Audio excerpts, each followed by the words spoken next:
السلام عليكم ورحمة الله وبركاته. إن الحمد لله نحمده ونستعينه ونستغفره ونؤمن به ونتوكل عليه ونعوذ بالله من شرور أنفسنا ومن سيئات أعمالنا. من يهده الله فلا مضل له ومن يضلل فلا هادي له، ونشهد أن لا إله إلا الله وحده لا شريك له. أما بعد فأعوذ بالله من الشيطان الرجيم.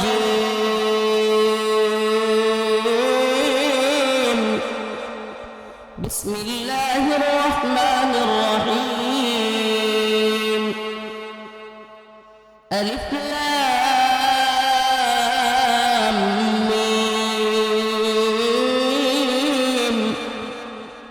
أحسب الناس أن يتركوا أن يقولوا آمنا وهم لا يفتنون. ولقد فتنا الذين من قبلهم فليعلمن الله الذين صدقوا وليعلمن الكاذبين. صدق الله مولانا العظيم وصدق رسوله النبي الكريم، ونحن على ذلك من الشاهدين والشاكرين، والحمد لله رب العالمين. সাতারা হাফিজে তিলকানাউলিল্লাহ বড়ি কেন্দ্রীয় জামে মসজিদ ময়দান সাতারার উদ্যোগে আয়োজিত আজকের এই ইসলাম জলসার সম্মানিত ইমামে কেরাম, মুরব্বিয়ানে ইজম, প্রিয় যুবক ভাইরা, স্নেহের ছোট ভাইরা, পর্দানশীল শ্রদ্ধেয় মা বোনেরা, আল্লাহ রাব্বুল আলামিনের দরবারে অসংখ্য গণিত শুকরিয়া যে মহান রব্বুল আলামিন আপনাকে আমাকে কোরআনের তাফসীরের আশার বসার তৌফিক দান করেছেন। সেজন্য অন্তরের অন্তঃস্থল থেকে কালিমাতু শুকর আদায় করে সত্যস্পষ্ট আওয়াজ করে বলি আলহামদুলিল্লাহ। আর জোরে আওয়াজ করে বলি আলহামদুলিল্লাহ। আমি আপনাদের সামনে সূরাতুল আনকাবুত থেকে তিনখানা আয়াত, প্রথম তিনটা আয়াত তিলাওয়াত করেছি।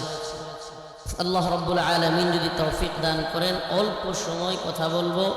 আমাকে যেতে হবে সিরাজগঞ্জ, অতএব আপনাদের কাছে দোয়া চাই। অনেক দূর থেকে আসি, গত কয়েকদিন আগে এই অঞ্চলে কয়েকটা প্রোগ্রাম মিস করেছি অসুস্থতার কারণে।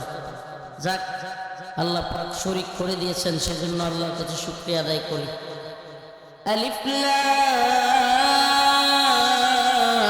মিম।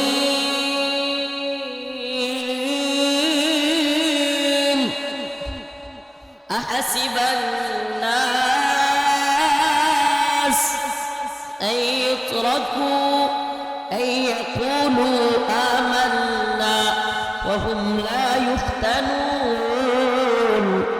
আল্লাহ রাব্বুল আলামিন বলেন, হে মানুষ, আহাসিবান নাস, তোমরা কি ধারণা করো, তোমরা কি মনে করো, আইয়ুতরাকু, তোমাদেরকে ছেড়ে দেওয়া হবে, আইয়াকুলু আমান্না, তোমরা বলবে আমি ঈমানদার, আমরা ঈমান এনেছি, এখন কাজ নাই কোনো।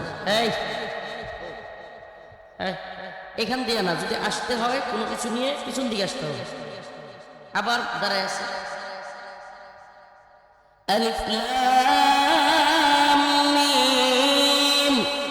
আহাসিবান নাসু আন ইউতরাকু আন ইয়াকুলু আমান্না ওয়া হুম লা ইফতানুন। আল্লাহ রাব্বুল আলামিন বলেন, হে মানুষেরা, তোমরা কি মনে করো, হে বগুড়ার মুসলমান, তোমরা কি মনে করো, আন ইয়াকুলু আমান্না ওয়া হুম লা ইফতানুন। আল্লাহ বলতেছেন, তোমরা কি মনে করো, তোমরা বলবে আমান্না আমান্না, আমরা ইমানদার, আল্লাহ আমরা মুসলমান ইমানদার, ওয়াহুম লা ইফতানুন, তোমাদেরকে কোনো পরীক্ষা না করে কি ছেড়ে দেওয়া হবে? এটা আল্লাহ নিজে বলতেছে সুবহানাল্লাহ। যে তোমরা কি মনে করতেছো যে তোমাদের কোনো পরীক্ষা নাই, কিচ্ছু নাই, আসলা আর জান্নাতে চলে যাবা? না।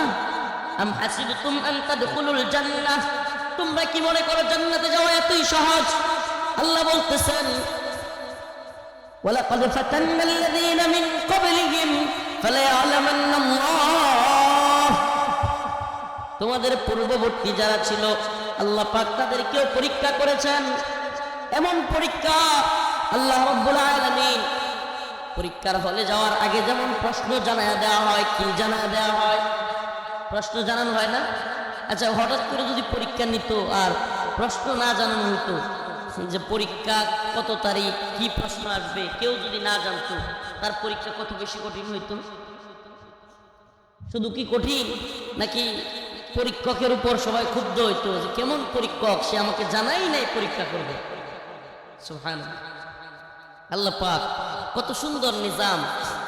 আল্লাহ পাক বলেই দিয়েছেন ওয়ালাকাদ ফাতান্নাল্লাযীনা মিন ক্বাবলিহিম, আমি তোমাদের পূর্ববর্তীদেরকে পরীক্ষা করেছি। এই দুনিয়াতে যদি তোমাদের কোনো হামলা হয়, তোমাদের নামে মামলা হয়, তোমাদের জেলে যাওয়া লাগে, তবে মনে রাখবা আমি আল্লাহ বলে দিয়েছিলাম ওয়ালানাবলুওয়ান্নাকুম বিশাইইন মিনাল খাউফ। সূরাতুল বাকারার মধ্যে আল্লাহ পাক নিজেই বলে দিয়েছেন 58-59 নম্বর আয়াতের মধ্যে ওয়ালানাবলুওয়ান্নাকুম, অবশ্যই অবশ্যই তোমাদেরকে পরীক্ষা করা হবে। সুবহানাল্লাহ। অবশ্যই অবশ্যই তোমাদেরকে পরীক্ষা করা, বিশাইইন মিনাল খাউফ, ভয় ধারা, ভয়। এই যেমন ভারতে এখন ভয় দিয়া হুমকি দুমকি দিতেছে, দেন না? বুঝতেছেন কিছু? এদের হুমকি দুমকি, এদের প্রোপাগান্ডা, এদের বিরাট বড় বড় হুঙ্কার, চট্টগ্রাম দখল করবে, রংপুর দখল করবে, এই বলে আবার নেত্রকোনাও দখল করবে। এক এক সময় এক একটা বলে। নেত্রকোনা আমার এলাকা তো, এই জন্য বললাম। নেত্রকোনাও বলে মাঝে মাঝে দখল করবে। প্রিয় মুসলিম উম্মাহ, প্রিয় বগুড়ার মুসলমান, এটা নতুন কোনো কিছু নয়।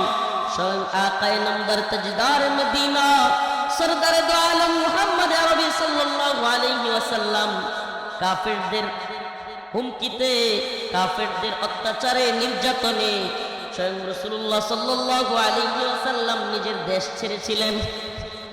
দেশ ছাড়তে বাধ্য হয়েছিলেন, কিন্তু হাসিনার ছাড়া না। হাসিনার পালানো আর রসুলের পালানো কি এক?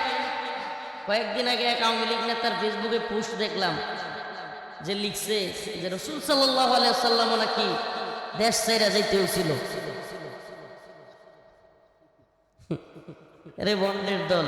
আল্লাহ রসুল সাল্লাল্লাহু আলাইহি ওয়াসাল্লাম দ্বীনের জন্য, কোরআনের জন্য, ন্যায়ের জন্য, সত্যের জন্য তিনি আল্লাহর পক্ষ থেকে আদিষ্কৃত হয়ে দেশ ছেড়েছেন। আর তোমাদের নেত্রী সে কি করেছে? শত শত তালিবুল ইলম ছাত্রদেরকে গুলি করে হত্যা করেছে, শত শত মানুষকে গুম করেছে, খুন করেছে, নির্যাতন করেছে। এদেশের সর্বোচ্চ পর্যায়ে আলেমদেরকে জেলখানায় নিয়ে বন্দি করে ক্রসফায়ার দিয়ে মেরেছে।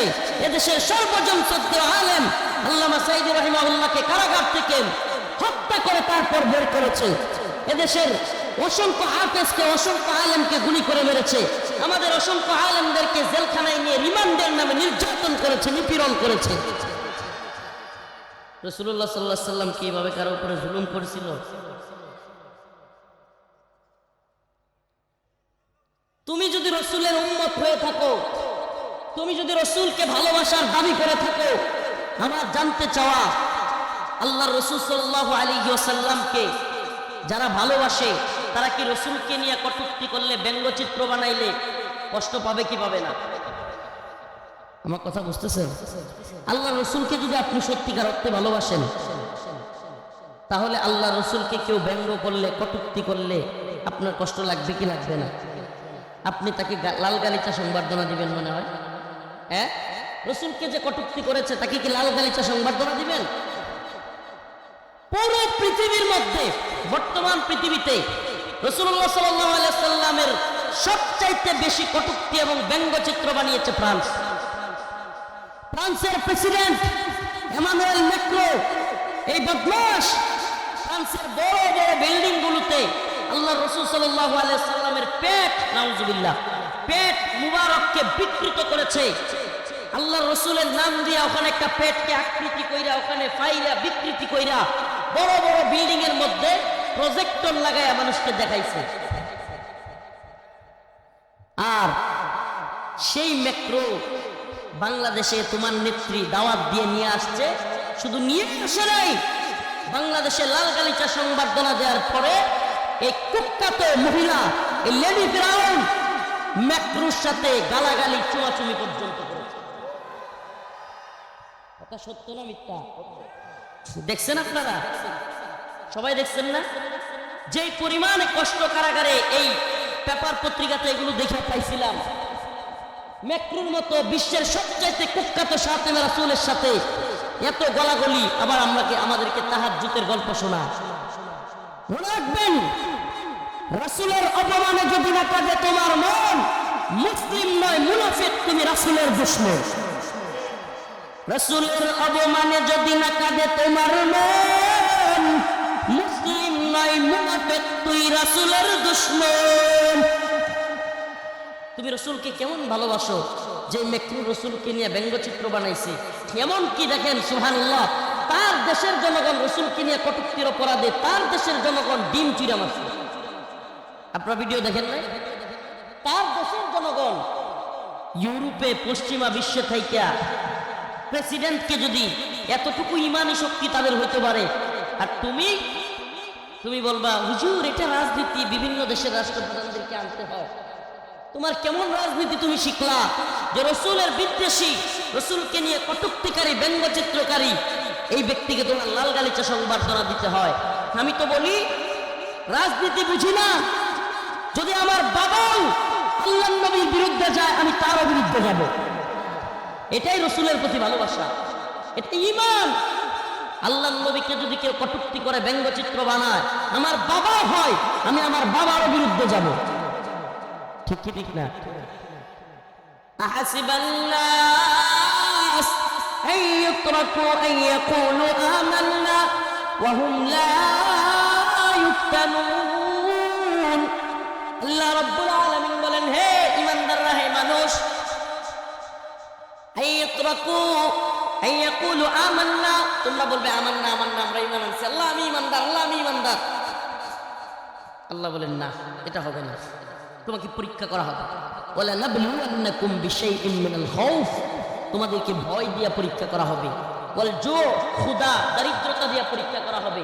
ওয়া নাকসিম মিনাল আমওয়াল ওয়াল আনফুস, তোমার জান মাল এগুলো চলে যাওয়ার পরিস্থিতি হবে, এমন বিপদগ্রস্ত তোমাকে করা হবে। বলবেন আল্লাহ আপনি পাঠাইছেন, আপনারই বান্দা, এত পরীক্ষা করবেন। ভাই পরীক্ষা ছাড়া পুরস্কার পাইলে এর মধ্যে কোনো মজা আছে? সত্যি কয়েন, গত 16 বছর কষ্ট করছি, অনেক নির্যাতন নিপীড়ন সহ্য করেছি, কিন্তু যারা নির্যাতন নিপীড়ন সহ্য করে নাই, হাসিনা পালানোর পরে তার খুশি, আর আমরা যারা কষ্ট করছি, নির্যাতন সহ্য করছি, তাদের খুশি কি এক? দেখেন নাই মিছিল যে করছিলাম, লাল লাঠি লিয়া পালাইছে রে পালাইছে, ছাত্রদেরকে নিয়ে মাথা মানে খুশিতে, মানে বুঝেন তো, আমার মাদ্রাসার ছাত্রদেরকে নিয়ে মিছিলে নামছিলাম, পালাইছে রে পালাইছে। কেন? কারণ বিগত 15 বছরে তার কারণে রাসূলের দেশটা পর্যন্ত দেখতে যেতে পারি না। আমাকে বিশেষ করে, অনেক আলেমকে, আমাকে বিশেষ করে, আমি আমারটা বলি, পাসপোর্টটা পর্যন্ত দেয় না। উমরা করব সেটা পর্যন্ত করতে পারি না। আলহামদুলিল্লাহ 3 দিনের মাথায় পাসপোর্ট এবং ভিসা হয়েছে। আল্লাহ পাক আমাকে মক্কা এবং মদিনায় যাওয়ার তৌফিক দান করেছে। তাহলে বলেন, যার কারণে মক্কা মদিনায় পর্যন্ত যাওয়া যায় নাই, সে চলে গেলে আমরা খুশি হয়েছি কি হই নাই?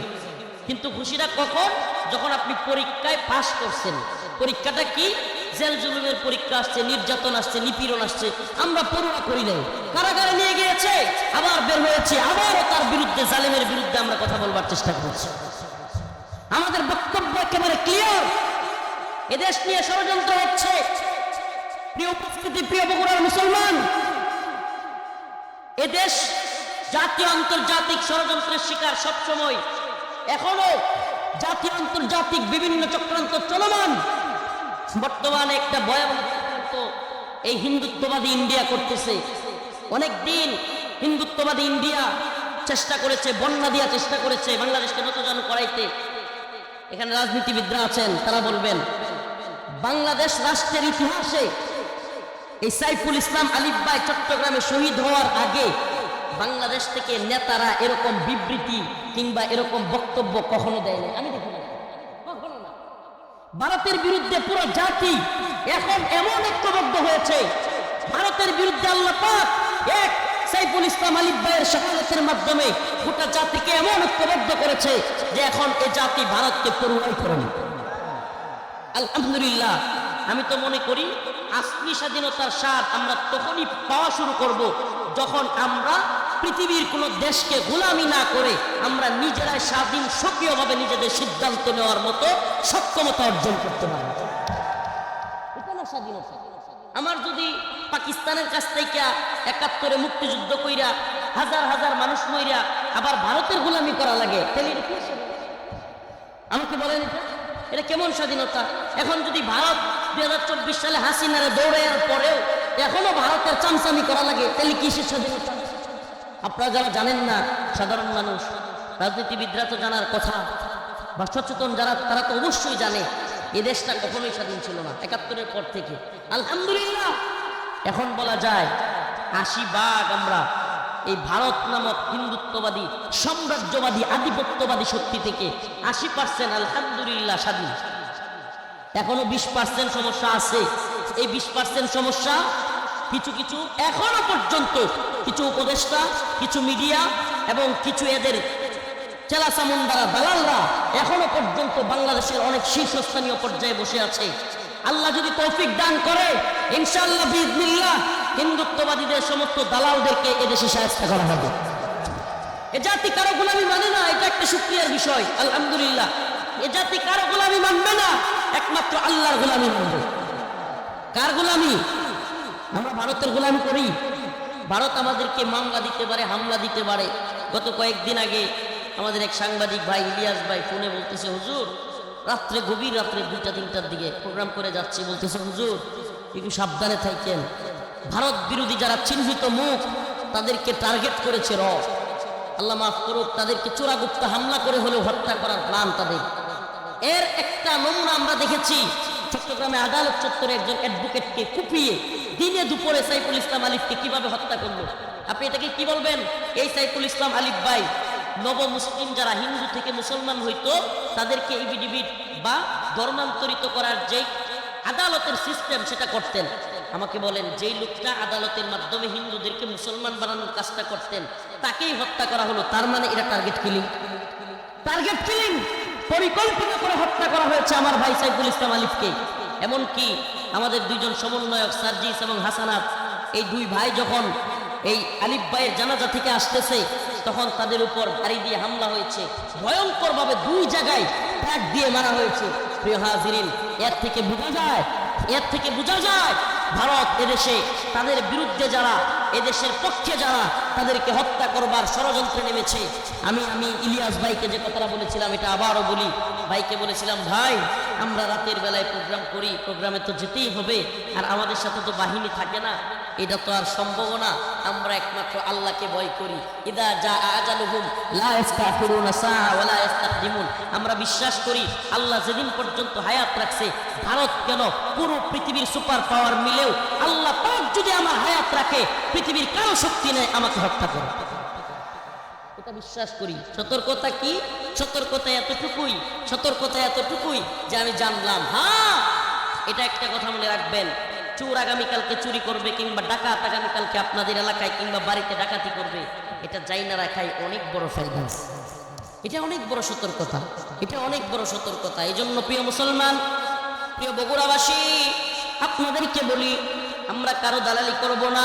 আমাদের উপর পরীক্ষা আসবে, জ্বর আসবে, হামলা আসবে, মামলা আসবে, আমাদেরকে রিমান্ডে নেওয়া হবে।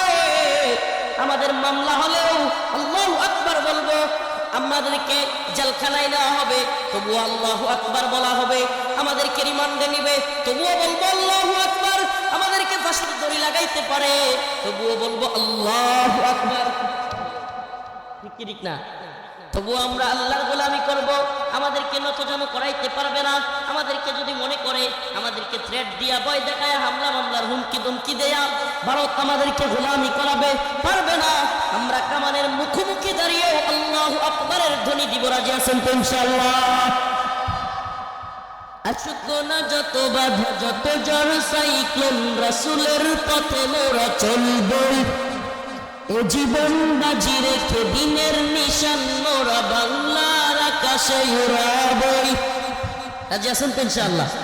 আসুক না যত বাধা, যত ঝড় সাইক্লোন, রাসূলের পথে মোরা চলবই। এ জীবন বাজি রেখে দিনের নিশান মোরা বাংলার আকাশে উড়াবই। মোরা কামানের মুখোমুখি দাঁড়িয়ে আল্লাহু আকবার বলবই। আসুক না যত বাধা, যত ঝড় সাইক্লোন, জিহাদের পথে মোরা চলবই। এ জীবন বাজি রেখে দিনের নিশান মোরা বাংলার আকাশে উড়াবই। আমরা তো সেই নবীর উম্মত যে রাসূল বলেছেন, আমার উম্মতের কোন বাহিনী যদি 12,000 হয়, কয় হাজার? পৃথিবীর কোন শক্তি নাই আমার উম্মতের 12,000 বাহিনীকে, কোন সুপার পাওয়ার নাই পরাজিত করে। সুবহানাল্লাহ বলেন না?